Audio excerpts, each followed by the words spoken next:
Bonjour, je vais vous parler de la sleeve gastrectomie qui est la première technique pratiquée au monde en chirurgie de l'obésité. Environ 70% des procédures sont des sleeve gastrectomies. Alors pour cette technique, on fait de la laparoscopie, c'est-à-dire une chirurgie par des petits trous.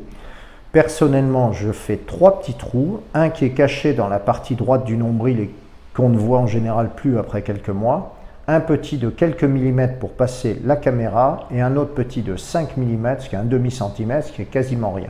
Je n'écarte jamais le foie, il n'y a jamais, en ce qui me concerne, cette petite 4e cicatrice ou 5e que font pas mal de chirurgiens. Donc ça, c'est la première chose.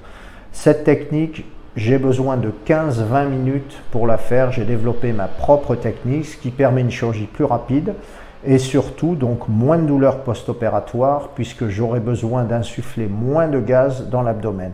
En général, tous les patients sortent le lendemain et le plus souvent sans même Doliprane. Par contre, cette technique, elle expose à un risque qui est classique, qui est celui de la fistule. Alors, il y a une quinzaine d'années, on estimait qu'il y avait 3 à 5% de fistule. Depuis 5 ans, on est plutôt autour de 1 à 2%. Les équipes entraînées aujourd'hui ont moins d'1%. Dans mon expérience, si je prends la globalité des patients que j'ai opérés, plus de 5000 sleeves, on est à 0,05%. Donc on ne voit quasiment plus de fistules. D'une part, l'expérience des chirurgiens et d'autre part, les agrafeuses qu'on utilise nous, qui sont d'excellente qualité et qui permettent donc une chirurgie en toute sécurité. Le seul petit bémol de cette technique, vous en avez surtout entendu parler, c'est qu'on peut avoir développé un reflux gastro-œsophagien acide après cette chirurgie. Ça peut concerner 20 à 30% des cas à moyen long terme et donc certains de ces patients ont besoin de prendre un traitement contre le reflux de temps en temps, un comprimé ou deux, quelques jours, 1 ou 2 semaines, voire pour 1% des patients tout le temps. Et dans certains cas, si on est dans ce cas-là, on peut être amené à proposer une conversion de la sleeve en bypass pour régler ce problème.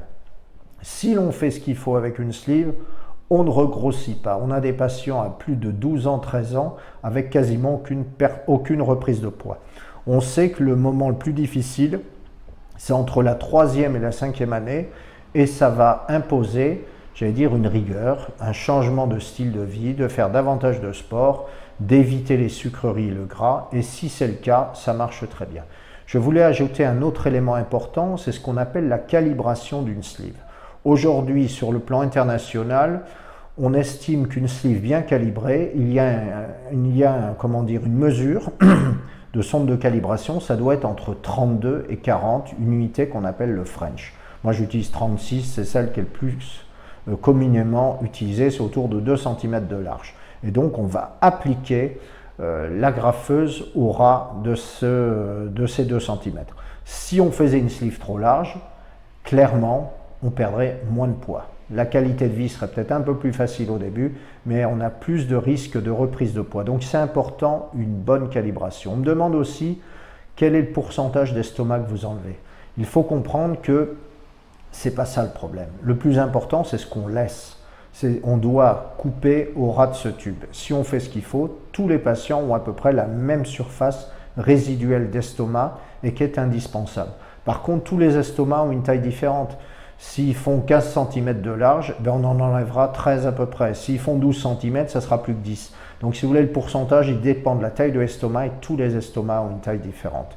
Donc retenez, le plus important, c'est ce que l'on reste, c'est ce que l'on garde. Donc après une sleeve, on va prendre pendant 2-3 mois ce traitement contre le reflux qu'on arrêtera ensuite, mais surtout on va conserver des vitamines pendant environ 9 mois. Et si on fait ce qu'il faut, globalement, la sleeve, ça marche très bien. Je vous remercie.